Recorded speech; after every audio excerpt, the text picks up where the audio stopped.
Hello, watch nerds. Welcome back to another episode of A Dude and His Watch. I'm Matt, and as always, I'll be your host. We have a lot going on today. I'm going to do a state of the collection because some things are changing, some things have been added, and I haven't done one in a while. So we'll just go on ahead and get right into it. Welcome to the box, everybody. All right, so we'll just go left to right here, keep it simple. And here, we'll start off with the SPB 317.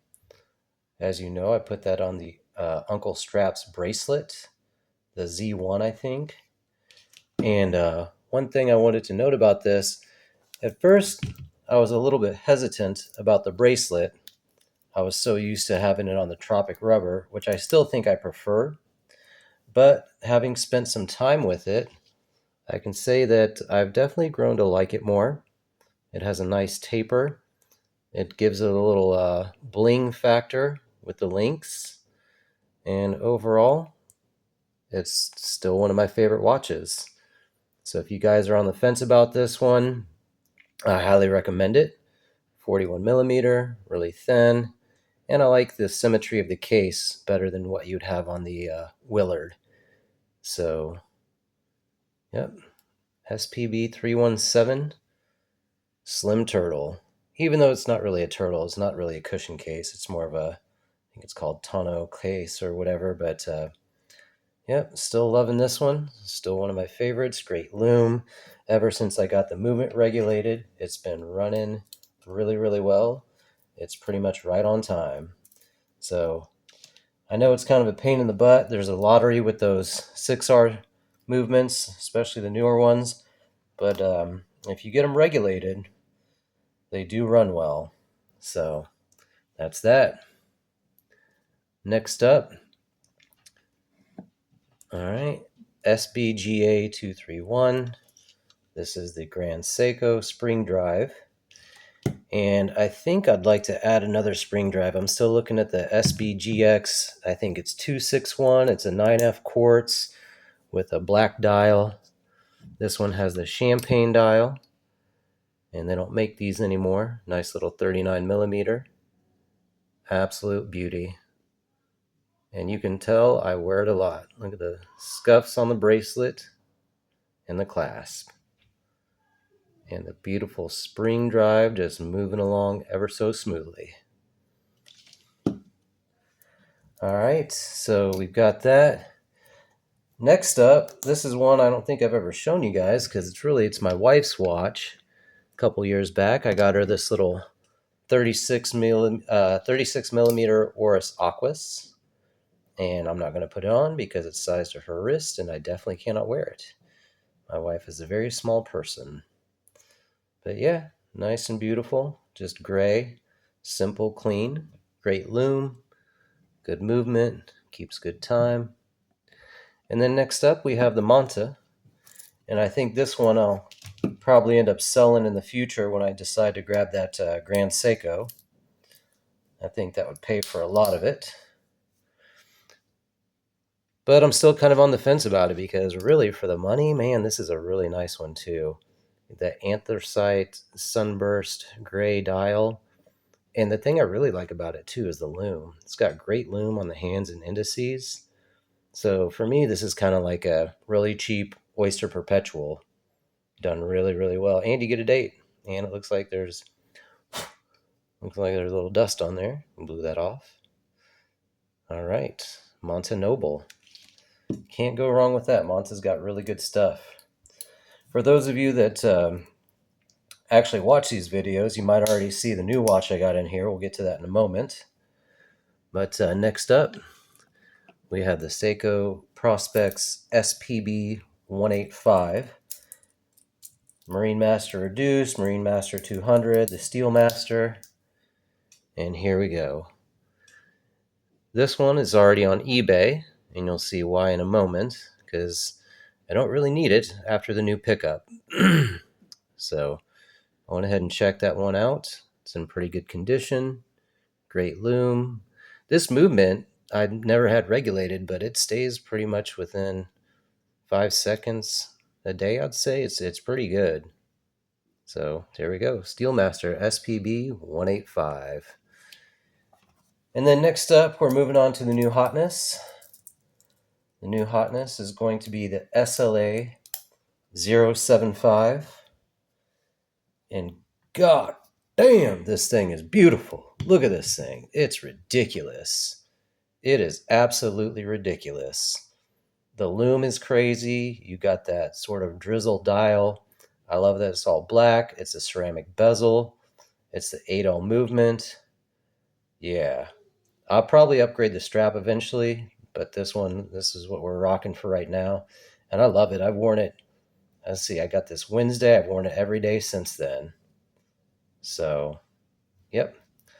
SLA 075. Let's put that on wrist. Check that one out. It is a beauty, Clark.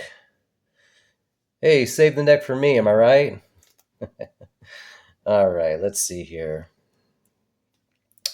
Shitter was full. All right, here we go. Dun dun dun. This thing is big. It is 42.6 millimeters, I want to say. About 13 thick. It's basically very similar case to the MM200. What I love everything about this, but the dome, that crystal, you can see that sort of little bit of distortion there. It's just domed on the underside. It's got crazy anti-reflective coating. So, yeah. And, you've probably heard it before, but these SLA models, I think I see more of those in my future and more Grand Seiko. I've just decided I'm just a complete and total Seiko fanboy. I love the designs. And when they do an elevated watch, man, they're special. You can cross shop them with, I don't care, name a brand, Omega, Tudor, even Rolex, because the polishing and brushing on this thing is insane. And I've had a Rolex before. I've handled them. I've had Omega before. I've obviously got a Tudor. You can see that. To me, this blows away everything.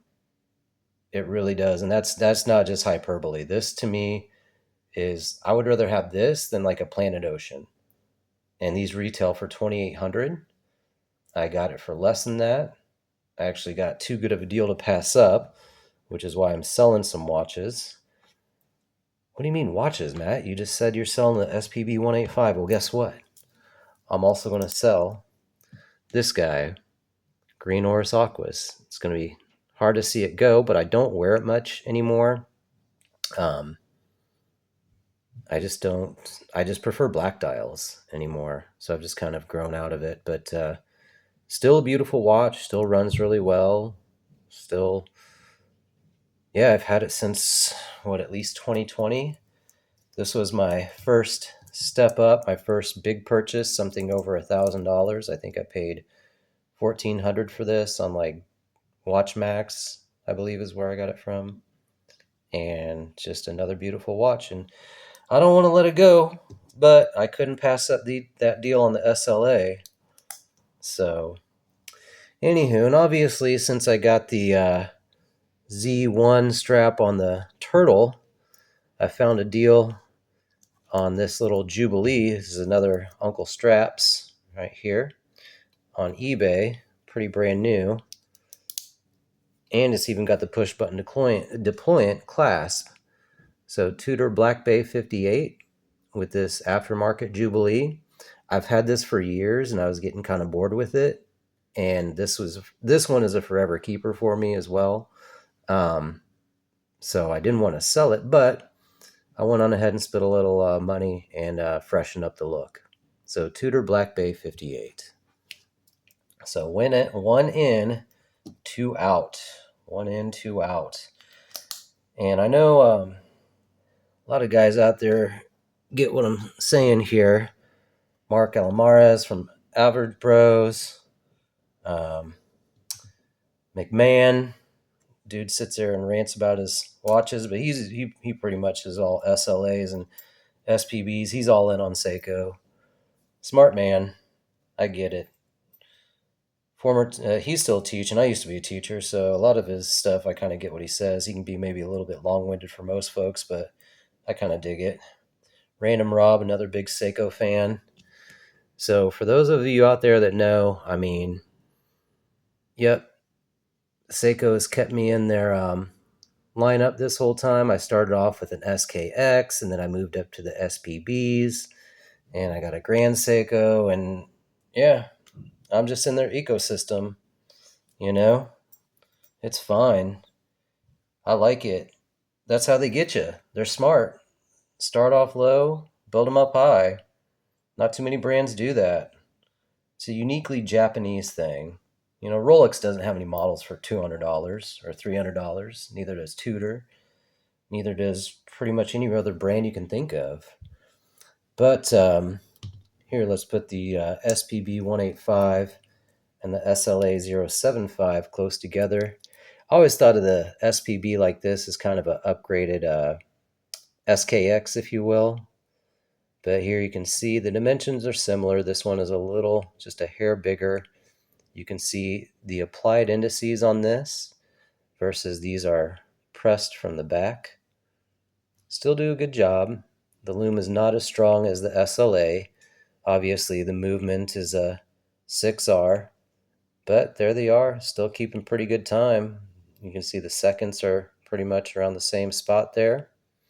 And the thickness, I want to say, like I said, the SLA is 13. This one's more around 12. You can see a difference in the knurling on the bezel. Both have the drilled lugs, which is nice.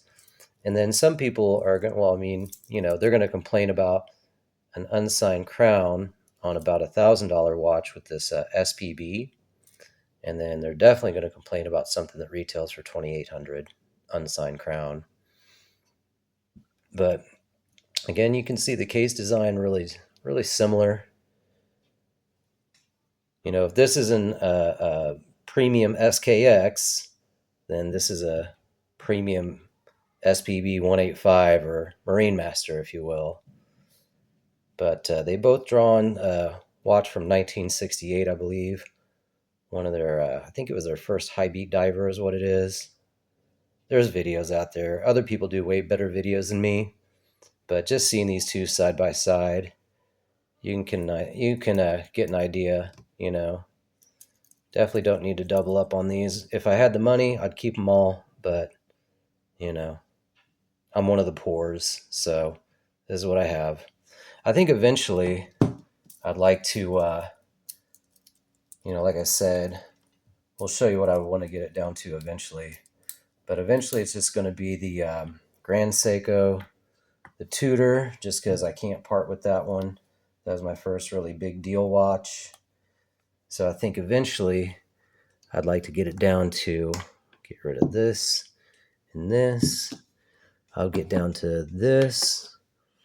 We'll have these Seiko divers and this. So I'll have 3 divers essentially. I'll have the Grand Seiko, and then I'll probably have the 9F Quartz or some other Grand Seiko.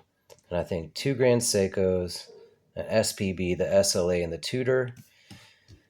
I mean, the more I've been in this, I've gone from having, you know, 20 to 30, you know, $200 watches at a time to realizing, you know, I want quality over quantity. And I think a 4 to 5, what would it be? 1, 2, 3, 4. So we'd have eventually a 5 watch collection. For right now, what I'm going to be left with are these beauties. And I like having the 2 sort of dress / sport watch everyday pieces, and then the rest can just be desk divers because I don't dive. I swim a bit, you know, but just in a pool. But yeah, I think that's what I want to get down to. Just kind of, you know, what you see here. And I think I'd be good. I think that'd be a pretty solid collection. Something I could live with for a long time until, of course, the next one comes along. Anyways, that's it for me today, guys. I just wanted to do this quick, you know, state of the collection, let you know what's going on, what's come in, and then what's going out. So hope you all enjoyed it, and I will see you in the next one.